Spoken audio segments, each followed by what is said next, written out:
Quão amáveis são os teus tabernáculos, Senhor dos exércitos. A minha alma está anelante e desfalece pelos atos do Senhor. Meu coração e a minha carne clamam pelo Deus vivo. Até o pardal encontrou casa e a andorinha ninho para si e para sua prole, junto dos teus altares, Senhor dos exércitos, Rei meu e Deus meu. Bem-aventurados que habitam em tua casa, louvar-te-ão continuamente. Bem-aventurado o homem cuja força está em ti e cujo coração estão os caminhos aplanados, o qual, passando pelo vale de Baca, faz dele uma fonte. A chuva também enche os tanques. Vão indo de força em força, cada um deles em Sião aparece perante Deus. Senhor, Deus dos exércitos, escuta a minha oração, inclina os ouvidos, ó Deus de Jacó. Olha, ó Deus, escudo nosso, e contempla o rosto do teu ungido, porque mais vale um dia nos teus átrios do que em outra parte 1000. Preferiria estar à porta da casa do meu Deus a habitar nas tendas da impiedade, porque o Senhor Deus é um sol e escudo. O Senhor dará graça e glória, não negará bem aos que andam na retidão. Senhor dos exércitos, bem-aventurado o homem que em ti põe a sua confiança. Amém? Curva a tua cabeça, ainda de pé como você está, segurando a tua Bíblia. Querido Espírito Santo, fale conosco nessa noite. O Senhor já tem lugar em nosso coração. Por isso, Pai, continue ministrando, que o homem se cale, mas que o Senhor fale, em nome do Senhor Jesus. Amém? Podemos assentar. Amados e queridos, Salmo de número 84 foi trazido até o inário dos judeus, até o livro de Salmos, como nós conhecemos, como o Salmo dos filhos de Corá. Quem eram e quem são pela Bíblia os filhos de Corá? Quando nós olhamos para o livro de Números, nós vemos a determinante letragem histórica de 3 homens que estavam no arraial de Israel, de 3 homens, 3 líderes considerados e chamados grandes entre o povo de Israel, e que um dia, observando Deus falar com Moisés, tomaram a decisão de se reunir, intentar a congregação, ou grande parte da congregação de Israel, a se levantar e ir contra a decisão de que Deus falava somente com Moisés.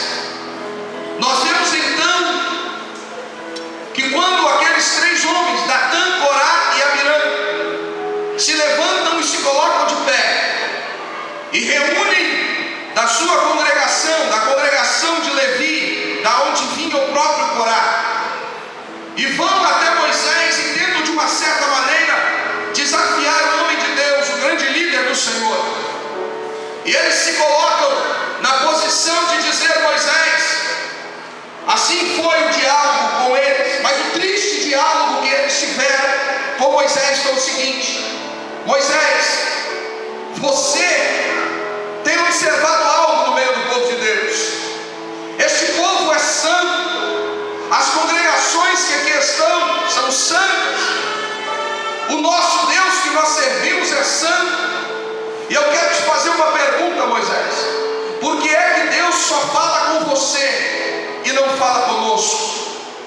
Por que, Moisés, Deus só quer falar através de você? Deus quer usar você como boca sobre o povo de Israel.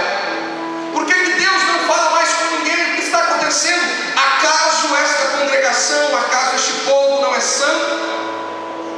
E diz a palavra do Senhor que Moisés então se curvou, Moisés se deitou sobre o seu rosto e lamentou aquilo que estava acontecendo no meio do povo de Israel. Moisés, com toda a sensibilidade do poder e do Espírito do Senhor, começou a observar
começou a se dissipar, a entrar, ou seja, a se disseminar no meio do povo, começou a evoluir no meio do povo, começou a acrescentar no meio do povo, começou então a fazer com que o povo, alguma parte ou grande parte dele, começasse a voltar os seus olhos para Datã, Corã e Abirã, porque eles se voltaram contra o líder colocado por Deus sobre e diante o povo chamado povo de Israel, o grande povo de Israel.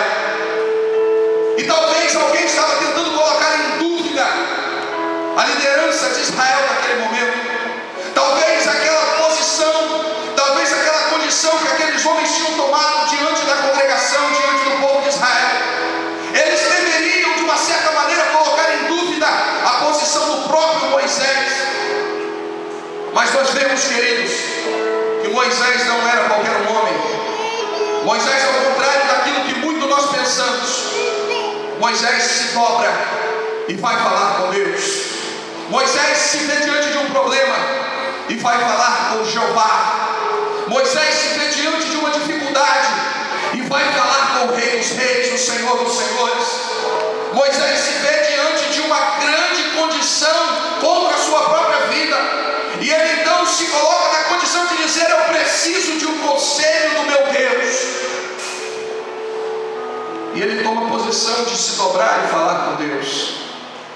Moisés sabia o que estava acontecendo ali.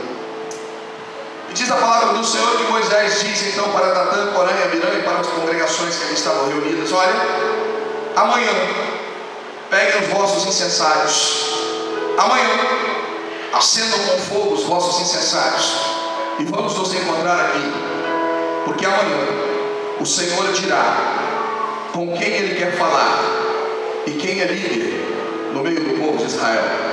Amanhã vocês estejam aqui, amanhã, na mesma posição que vocês vieram, de se levantar contra a minha decisão, ou contra a decisão do Deus Altíssimo, de quem fala ou deixa de falar com o povo, amanhã vocês estejam aqui.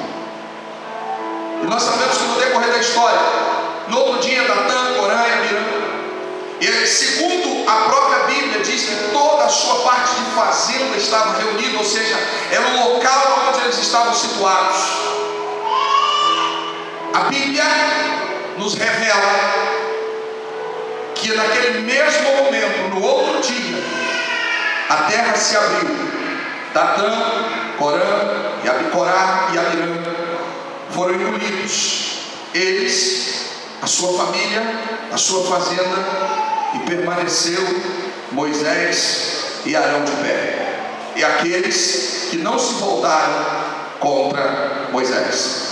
Tá, pastor, o que é que o senhor quer dizer com isso? O que é que eu quero dizer? Preste atenção. Eu não gostaria que ninguém conversasse neste momento. Gostaria que você prestasse muito bem atenção no que Deus vai falar ao teu coração. Quando eu olho para o Salmo de número 84, eu vejo então os filhos deste mesmo homem, deste líder chamado Corá. Agora, os filhos de uma descendência que foi amaldiçoada por Deus, os filhos de uma descendência que causou vergonha no meio do povo de Israel, os filhos de uma descendência que desafiou Moisés como líder e como homem de Deus, os filhos daquele que se colocou de pé e ele, em parceria com alguns outros homens, achou que era determinante o momento de Deus começar a falar com outras pessoas e deixar de falar com Moisés. Ou seja, nós vemos aqui no Salmo 84 os filhos daquele que se colocou contra o próprio Deus, porque quando você se levanta contra uma liderança colocada por Deus em qualquer departamento, você não está levantando, ou seja lá quem for a pessoa, ou seja lá a mais triste história de sua vida, ela não está se levantando contra o homem, mas ela está se levantando contra a atitude divina de Deus sobre a vida daquele líder. Misericórdia, que o sangue do Cordeiro nessa noite nos cubra, que o sangue do Cordeiro nessa noite caia sobre nós como bálsamo, para que ninguém aqui cometa este erro, para que ninguém aqui cometa este engano. O sangue do Cordeiro e a misericórdia do Senhor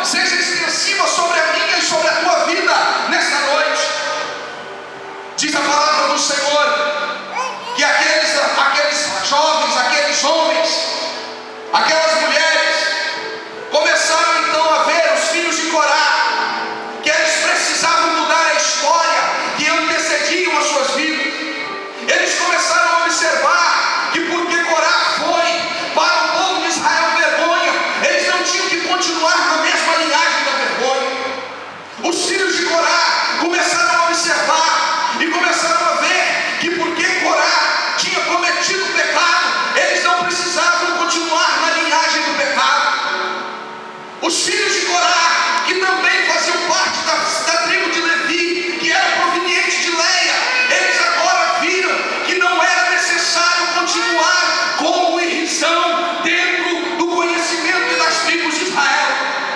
Pastor, o que é que você quer dizer com isso? Eu quero te dizer uma coisa nessa noite, meu irmão. Independente de quem sido os seus antepassados, independente de como foi a vida daqueles que te antecederam na tua família, independente daquilo que falaram através do teu pai, da tua mãe, dos teus avós, dos teus bisavós, independente da tua linhagem, se ela foi maldita ou não, independente se alguém da tua família se colocou de pé para contradizer a palavra do Senhor, eu estou falando nesta noite de um Deus que enviou o seu Filho para morrer na cruz do Calvário e quebrar toda e qualquer maldição no poder do nome de Jesus Cristo, para quebrar toda e qualquer maldição através do sangue do Cordeiro Imaculado. Você não ficará mais preso como os filhos de Corá ficaram. Pastor, o que está acontecendo aqui? O que está acontecendo nessa noite, queridos, foi o que Deus falou no nosso meio, que a palavra tem que mudar a história de pessoas. Você não é obrigado a ficar naquilo que falaram contra a tua família. Você não é obrigado a ficar pautado nos erros. Deixa eu te dizer uma coisa, eu não sei por que eu estou falando isso, mas o Espírito Santo está impulsionando o meu coração nessa noite a dizer para você que você não é obrigado a ficar na falha do teu pai. Você não é obrigado a ficar na falha da tua mãe. Você não é obrigado a ficar debaixo do pecado que cometeu a tua esposa ou teu esposo. Não! Hoje há uma unção de Deus neste lugar, que assim como foi sobre os filhos de Corá, assim será sobre a tua vida. Você vai deixar de ser uma irrisão e motivo de vergonha para ser um adorador na presença de Deus, porque só quem reconhece a presença de Deus adora neste lugar.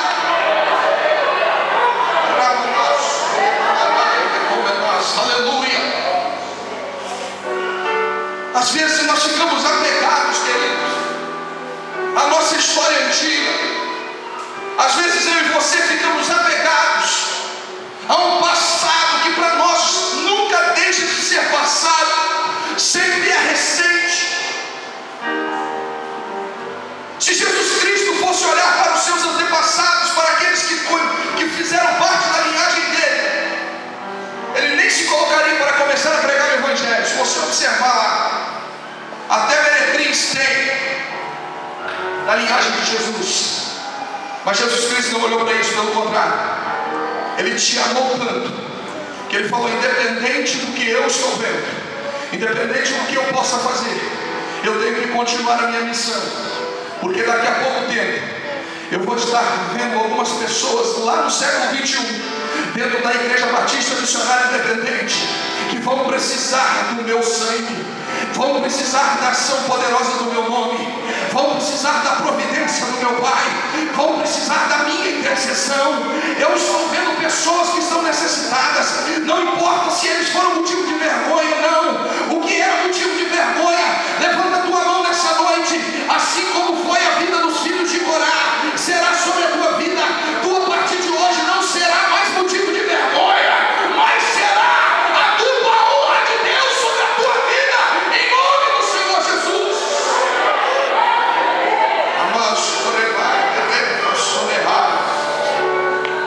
Você não precisa ser mais motivo de vergonha. Você não precisa ser mais o patinho feio da tua família.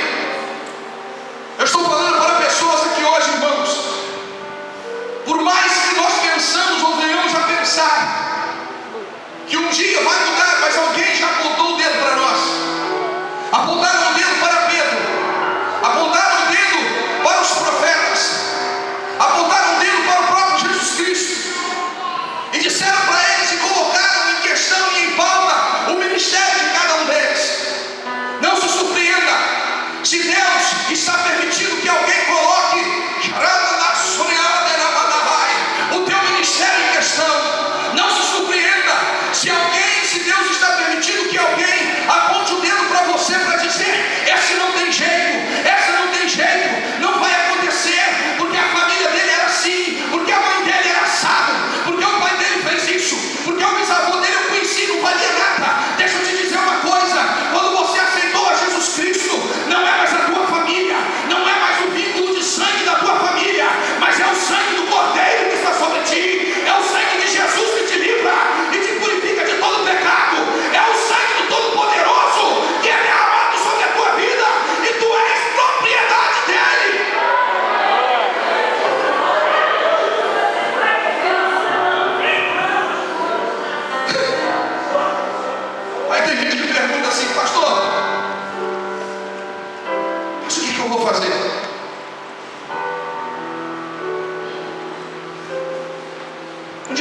encontro com um homem. E esse homem começa a questionar Jesus Cristo, dizendo assim: Jesus Cristo tinha dito que iria na casa dele, iria entrar na casa dele. Eu vou entrar na tua casa, vou ficar um tempo de Senhor. Não precisa ir na minha casa, não. Eu creio tanto no Senhor, eu sei que o Senhor tem feito da parte de Deus, que eu quero só uma coisa do Senhor. Mas antes ele teve um diálogo com Jesus, ele disse: Jesus, olha, eu tenho homens para ir e para vir ao meu comando.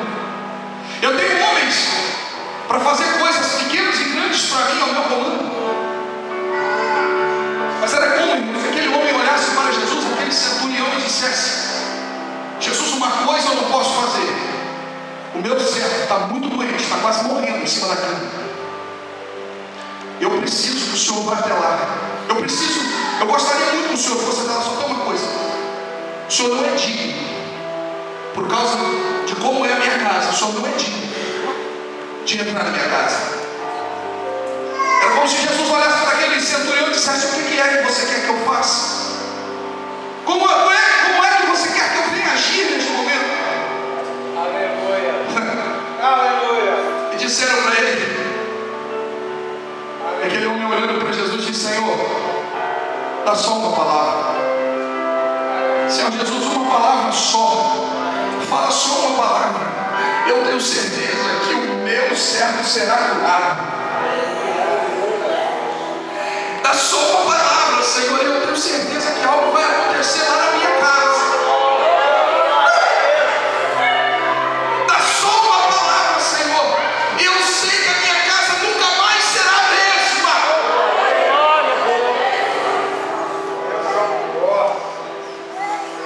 Mas o que isso quer dizer com isso?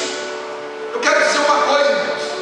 Independente de como era a vida daquele centurião, independente do passado daquele homem, independente da sordidez que ele tenha vivido, independente de todo o pecado que ele tenha cometido, eu quero te dizer uma coisa: quando ele recebeu aquela palavra de Jesus e fez aquela confissão a Jesus, naquele momento não importou mais o passado, não importou mais o que ele fez, mas importa o adiante, importa o agora, importa que Jesus estava diante dele. E quando nós estamos diante de Jesus, tudo tem que mudar. Quando nós estamos diante de Jesus, a coisa tem que acontecer. Quando eu e você estamos diante de Jesus, os demônios não suportam. Quando eu e você estamos diante de Jesus, a enfermidade é obrigada a correr. Quando eu e você estamos diante de Jesus, a morte some e a vida manifesta.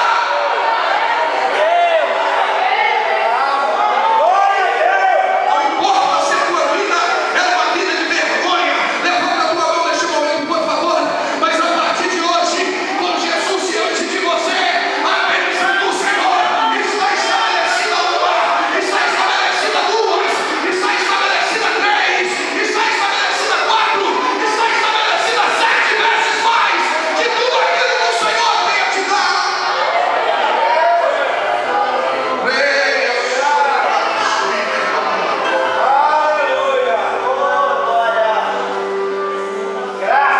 Pastor, como é que eu fecho isso? Levanta a tua cabeça, para de olhar para baixo. Os filhos de Corá, segunda história, quando eles acordavam pela manhã, eram aproximadamente 24.000 homens, entre homens, mulheres e crianças. Quando eles passavam no meio da arraial, escute isso, as pessoas apontavam o dedo para eles e diziam: aquele ali é filho daquele que se rebelou e morreu. Filho de quem? Filho de Corá, aquele que se levantou contra Moisés, o grande profeta de Deus, o grande homem que foi colocado diante do povo como um Deus.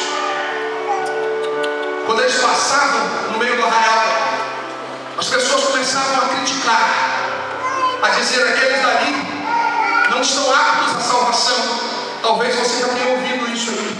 Alguém tenha dito para você talvez não tenha jeito mais. Deus já não olha mais para você. Talvez você mesmo já parou para pensar